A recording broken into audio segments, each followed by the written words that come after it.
ते सांगतो. एक मिनिट त्यांचं कंप्लीट जाऊ द्या. मला उत्तर देऊ द्या ना. हो परब साहेब, असताना 2 मिनिट. परब साहेब उत्तर देऊ ना. उत्तर ऐका ना. तुमचा प्रश्न ऐकला ना मी. माझं उत्तर द्यायच्या आधी कसं काय बोलता तुम्ही? माझं उत्तर ऐका ना. असं नाही चालणार. आपण प्रश्न विचारला. माझं उत्तर ऐका ना. तुम्ही खाली बसा पहिलं. असं नाही होत. हो तसंच आहे. माझं उत्तर ऐकायला पाहिजे ना. मला वाटतं मग ऐका ना. असं काय अंगाव कोण आलं नाही, तुम्ही येता अंगाव. चला. त्यांनी मान्य केलंय सभागृहामध्ये, आणि जर मंत्री मान्य करतोय मग आता त्या चौकशीला अर्थ करायला, ती चौकशी आता दबावाखाली होणार, कारण मंत्र्यांनी मान्य केलंय. इथे दिलंय की चौकशी प्रस्तावित आहे. चौकशी प्रस्तावित आहे, त्याच्या अगोदर मंत्र्यांचं मत पक्क झालेलं आहे की भ्रष्टाचार झालाय. मनुष्य निलंबित कशाला करताय? आपण त्या खात्याचे प्रमुख आहात, आपल्याला त्याच्यावरती बडतर्फीचीच कारवाई करावी लागेल. त्याचं कारण असं आहे की चौकशी प्रस्तावित व्हायच्या अगोदर, चौकशीतनं काय बाहेर निघायच्या अगोदर मंत्रिमंडळाच्या एका प्रमुख मंत्र्याने सभागृहात हे कबूल करणं की भ्रष्टाचार झालाय. आता वेगळी चौकशी कसली? त्या खात्याचा प्रमुख, त्या खात्याचा सर्वोच्च माणूस हे मान्य करतोय. कशाच्या आधारावरती त्यांनी हे मान्य केलं असेल? कारण ह्या सभागृहात उत्तर देताना त्यांनी हे मान्य केलंय की भ्रष्टाचार झालाय, हे सगळी चोरी झालेली आहे, अगोदरचीच बिलं काढलेली आहेत. याचा अर्थ त्यांनी चौकशी केली आहे ना. आणि एकदा एवढ्या प्रमुख माणसाने चौकशी केल्याच्या नंतर आणखीन दुसरी कुठली प्रस्तावित चौकशी ठेवणार आहे? आणि म्हणून यांना असलेल्या अधिकारामध्ये त्याचं आज निलंबनच झालं पाहिजे, तरच तुम्ही म्हणताय ना बडतर्फ झाला पाहिजे, तरच तुम्ही म्हणताय काळ सोकायला नाही पाहिजे. नाहीतर तुमच्या चौकशातच चालूच राहणार आहे. त्यांचा काल प्रश्न लागला म्हणून आज निलंबनाची कारवाई लागली. हा जर प्रश्न लागला नसता तर निलंबनाची पण कारवाई झाली नसती. त्यामुळे माझी अशी आपल्याकडे मागणी आहे मंत्र्यांकडे की त्याला बडतर्फच केलं पाहिजे, तरच आपण मजबूत मंत्री आहात. आणि सभागृहात आपण चौकशीच्या अगोदर सांगताय, सभागृहात चौकशी व्हायच्या अगोदर आपण सांगताय की भ्रष्टाचार झालाय, त्यांनी मान्य केलंय सभागृहामध्ये, आणि जर मंत्री मान्य करतोय मग आता त्या चौकशीला अर्थ करायला, ती चौकशी आता दबावाखाली होणार, कारण मंत्र्यांनी मान्य केलंय. त्यामुळे आमचा प्रश्न असा आहे की चौकशीच्या अगोदर मंत्र्यांनी हे मान्य केलेलं आहे की भ्रष्टाचार झालेला आहे, आपण त्याच्यावरती बडतर्फीची कारवाई करणार का? मंत्री महोदय. माननीय सदस्य महोदयांनी सगळंच उत्तर माझं पण त्यांनीच दिलंय आणि त्यांचंही पण तेच सांगतायत. माझं या ठिकाणी मला माननीय सदस्य महोदयांना मला सांगायचंय की कारवाई करत असताना शासनाने भूमिका घेतली, सदस्यांचं समाधान झालं होतं. त्याच्याही पुढे जाऊन ज्या घडलेल्या गोष्टी आपण स्वीकारल्या, लक्षात ठेवा.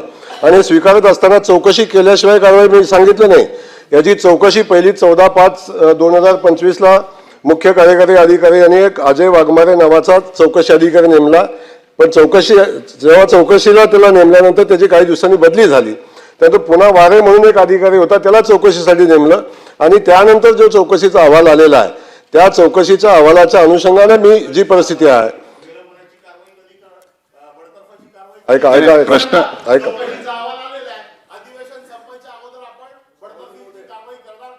प्रश्नाच्या लेखी उत्तरामध्ये चौकशी करण्यात आली आहे. म्हणजे चौकशी पूर्ण होऊन निर्णय अंती त्यांनी शाखा अभियंता आणि उपअभियंत्याला निलंबित केलेला आहे. आणि आता प्रश्नाला उत्तर देत असताना कार्यकारी अभियंत्याला देखील चौकशी आपण वाचा ना, प्रश्नाचं उत्तर वाचा. चौकशी करण्यात आली आहे, पूर्ण भूतकाळ आहे. हे निलंबित केल्याच्या नंतर खातेनिहाय चौकशी केलेली आहे.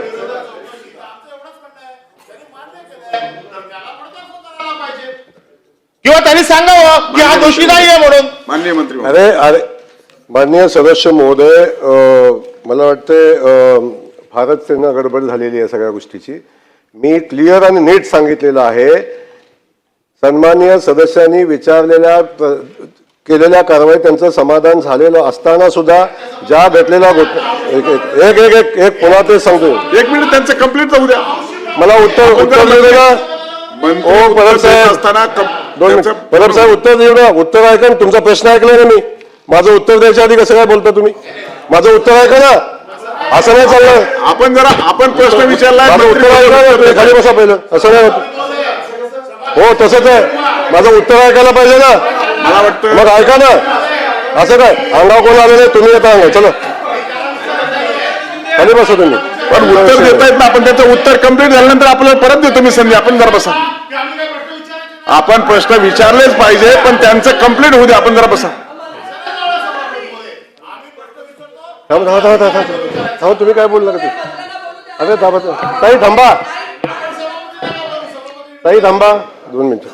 कंप्लीट होऊ दे. माझं सभापती महोदय, माझं क्लिअर म्हणणं आहे, जेव्हा एखादा सदस्य प्रश्न विचारतो त्याचा प्रश्न जेव्हा मंत्र्यांनी ऐकून घेतलेला आहे तेव्हा मंत्र्याचं उत्तर पण ऐकून घेतलं पाहिजे ना.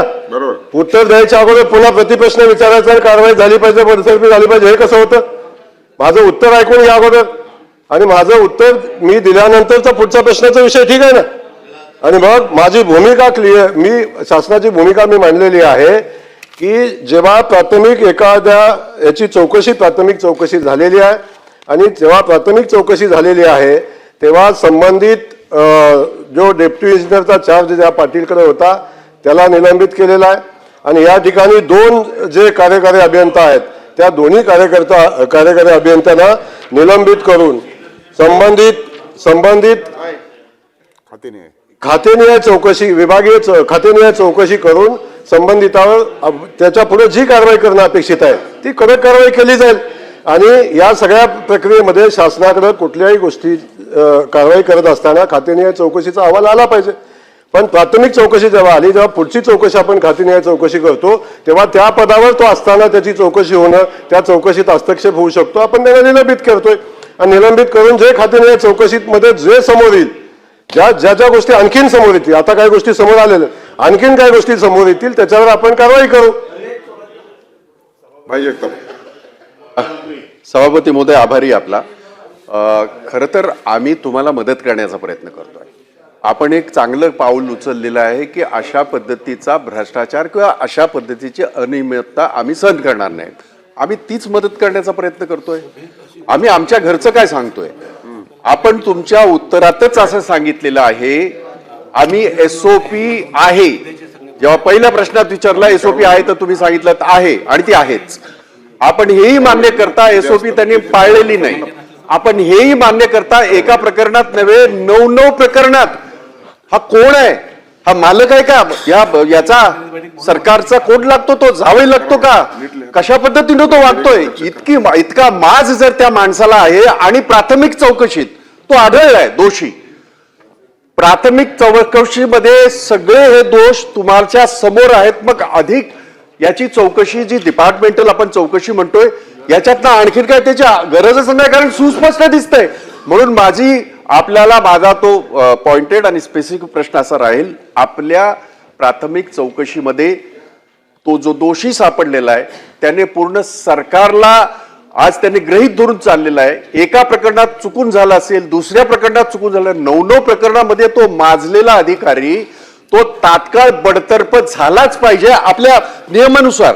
मी काही नियमाचं बाहेरचं बोलतच नाही. आणि म्हणून आपण त्या अधिकाऱ्यांना तात्काळ बडतर्फ करणार का? माननीय सदस्य महोदयांना मी सभागृहात सांगू इच्छितो की आपण खूप ज्येष्ठ सदस्य आहात आणि जेव्हा प्राथमिक चौकशीमध्ये दोषी आढळलेला आहे तेव्हा आपण त्याला निलंबित केलेलं आहे. जी खातेनिहाय चौकशी होतो त्यात हस्तक्षेप होऊ नये आपली भूमिका आहे.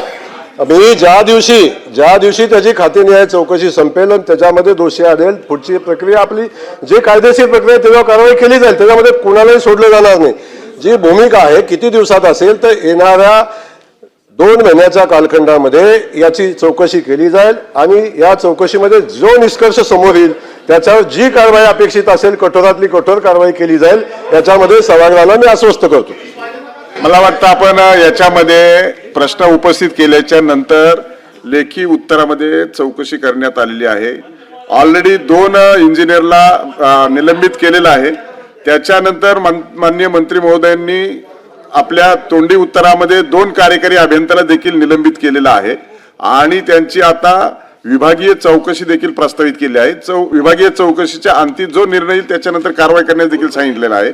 त्याच्यामुळे या प्रश्नामध्ये आता मला वाटतं आपण पुढे जाऊया.